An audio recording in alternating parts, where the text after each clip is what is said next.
Hello everyone, a very warm welcome to our YouTube channel Daily PIB. So let us start today's news. Today's first news is how National Green Hydrogen Mission seeks to reduce cost of green hydrogen. So basically in this topic we are going to discuss how to reduce cost of green hydrogen. So basically we should know first what is green hydrogen. So green hydrogen is nothing but it is a kind of hydrogen. There are more hydrogens like grey hydrogen, blue hydrogen. So green hydrogen basically produced through electrolysis of water using renewable electricity. Overall इसका मतलब ये हुआ कि green hydrogen को produce करने के लिए no carbon emission यानी कि कार्बन एमिशन कम से कम या ना के बराबर कार्बन का एमिशन हो तो उसको हम ग्रीन हाइड्रोजन कहते हैं। ठीक है, अब देखते हैं नेशनल ग्रीन हाइड्रोजन मिशन में क्यों ये कह रहा है कि हमें ग्रीन हाइड्रोजन का कॉस्ट कम करना होगा।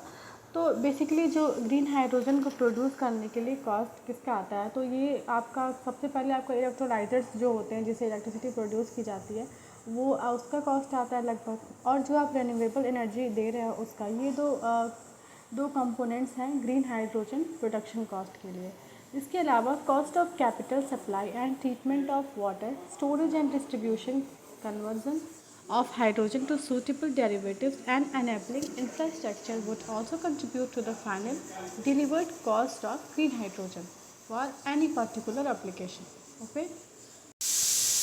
इस मिशन का जो मेन ऑब्जेक्टिव है बेसिकली वो क्या है कि इंडिया को जो ग्रीन हाइड्रोजन प्रोडक्शन का ग्लोबल हब बनाना है, ताकि जो ग्रीन हाइड्रोजन उसके डेरिवेटिव्स को हम यूज़ कर सकें, उसके एक्सपोर्ट वगैरह को भी कर सकें। नीचे दिए गए कुछ कंपोनेंट्स हैं जो हम डिस्कस करने जा रहे हैं। सबसे पहला है आपका कि facilitating demand creation through export and domestic utilisation. तो बहुत क्लियर ही है ये पॉइंट कि जो डोमेस्टिक यूसेज के लिए या फिर इससे क्रिएशन के लिए हम डिमांड को फैसिलिटेट करें। इस प्रोग्राम के तहत आपका एक साइड प्रोग्राम है बेसिकली जिसका फुल फॉर्म है strategic interventions for green hydrogen transition. इसके तहत क्या होगा कि कुछ फाइनेंशियल मेजर की बात की जा रही है जो कि लगभग 17,490 करोड़ का आउटले है। इसमें दो तरह के अलग अलग फाइनेंशियल इंसेंटिव का मैकेनिज्म है बेसिकली, ताकि पहला जो है to support domestic manufacturing of electrolysers and production of green hydrogen. Okay, next point is Pilot project for green steel, mobilizing, shipping, decentralized energy applications, hydrogen productions from biomass, hydrogen, etc. Okay. Third one is green hydrogen hubs को develop करना, infrastructure development को support provide करना, एक regulations और standard का एक ऐसा mechanism को जो है वो इस्टेब्लिश करना जो कि काफ़ी स्ट्रेंथ प्रोवाइड करे हाइड्रोजन डेवलपमेंट के लिए। उसके बाद है रिसर्च एंड डेवलपमेंट प्रोग्राम आपका हो गया। ऑलराइट, देन है आपका skill development programme. Okay, and then public awareness and outreach programme. इस मिशन के तहत जो आपका ग्रीन हाइड्रोजन या उसके जो डेरिवेटिव्स हैं उनके कंजप्शन के लिए किसी भी तरह के इंसेंटिव्स का कोई प्रोविज़न नहीं है। ठीक है, और ये जो मिशन है ये आपका बेसिकली किस लिए है, जो ग्रीन हाइड्रोजन प्रोडक्शन टेक्नोलॉजी है उसको स्केल अप करना, उसको डेवलप करना, ताकि ग्रीन हाइड्रोजन को हम अफोर्डेबल बना सकें और सभी लोगों तक आसानी से एक्सेसिबल भी बना सकें। कुछ और स्टेप्स है जो गवर्नमेंट ऑफ इंडिया ले रही है ताकि इंडिया के जो ग्रीन हाइड्रोजन हब क्रिएट कर सके, प्रोडक्शन वगैरह को और ज़्यादा बढ़ा सके।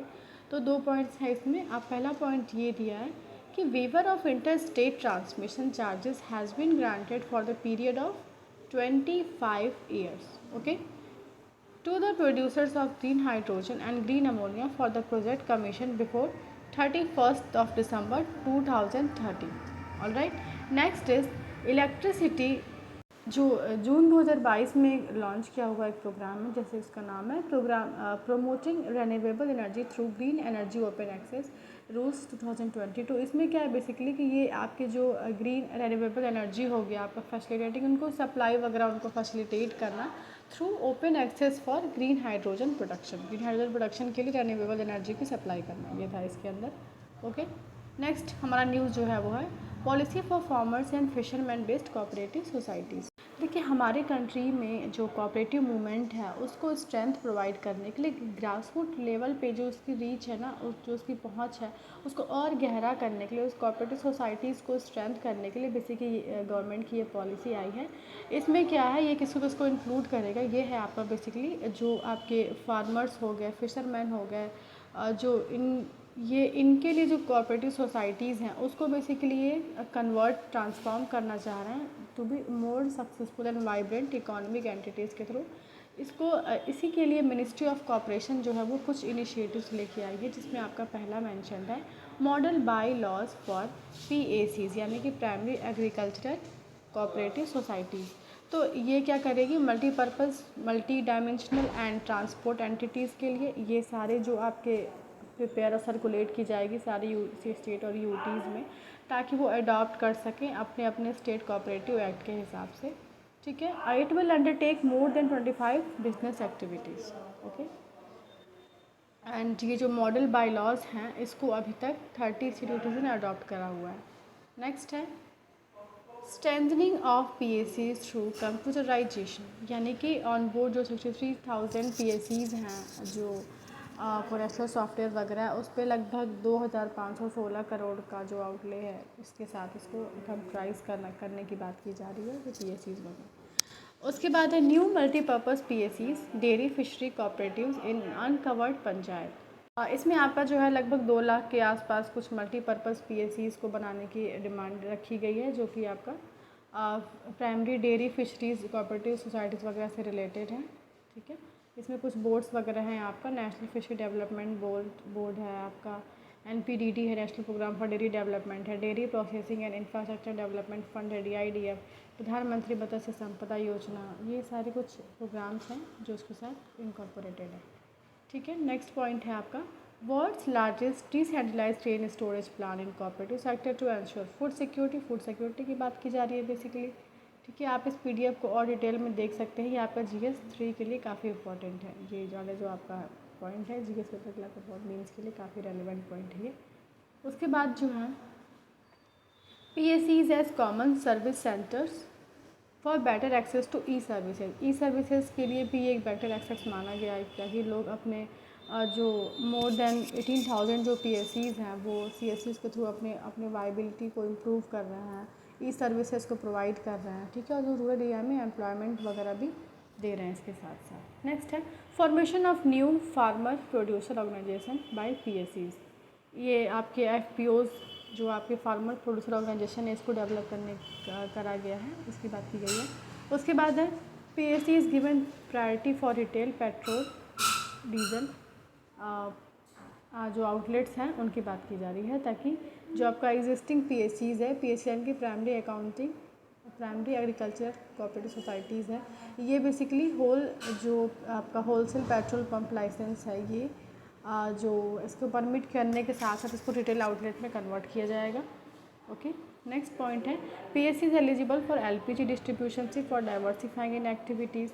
PACs है Jan Aushadhi Kendra for improving access to generic medicine at rural level. ठीक है, ये अपने हेडिंग से ही क्लियर पता चल रहा है कि क्या क्या पॉइंट कहना चाह रहा है। सारे पॉइंट्स को आपको अच्छे से याद रखने हैं, और आप चाहो तो आप अपने नोट्स वगैरह में मेंशन भी कर सकते हो, या फिर आप PDF भी आपको इसके आसानी से मिल जाएगी। PACs है प्रधानमंत्री Kisan Samriddhi Kendra for fertilisers distribution, convergence of PM Kusum at PACs level for energy security. Next है PACs to carry out O&M of rural operation and management of rural piped water supply की बात भी की जा रही है। यहाँ पे हम देख सकते हैं कि जैसे आपका किसान समृद्धि केंद्र वगैरह जो हो गया, फिर आपका एनर्जी सिक्योरिटी की बात की गई, वाटर सप्लाई स्कीम्स की बात की गई। ठीक है, नेक्स्ट है आपका यहाँ पे माइक्रो ATMs जो हैं वो बैंक मित्र वगैरह को प्रोवाइड किए जाएंगे, ताकि डोर स्टेप मतलब लोगों के घर घर पे उनको फाइनेंशियल सर्विसेज प्रोवाइड कराया जा सके। रुपए किसान क्रेडिट कार्ड दिया जाएगा जो मिल्क कोऑपरेटिव्स के मेंबर्स हैं उनके लिए। ठीक है, ये थे इसके कुछ सब पॉइंट्स। ओके, नेक्स्ट आपका जो न्यूज़ है वो है coastal aquaculture authority amendment bill 2023। इसके पहले हम देख लेते हैं कि कोस्टल एक्वाकल्चर अथॉरिटी एक्ट 2005 का ये बेसिकली जो कोस्टल एक्वाकल्चर है वो क्या होता है। देखिए, जो कोस्टल एक्वाकल्चर है ये क्या मतलब, इसका मतलब ये हुआ कि रियरिंग ऑफ एक्वेटिक ऑर्गेनिजम्स, उनको प्रैक्टिस करना, उनको कल्टिवेटिंग करना ही बेसिकली कोस्टल एक्वाकल्चर है। कोस्टल रीजन में ही ऑफ कोर्स ये होगा।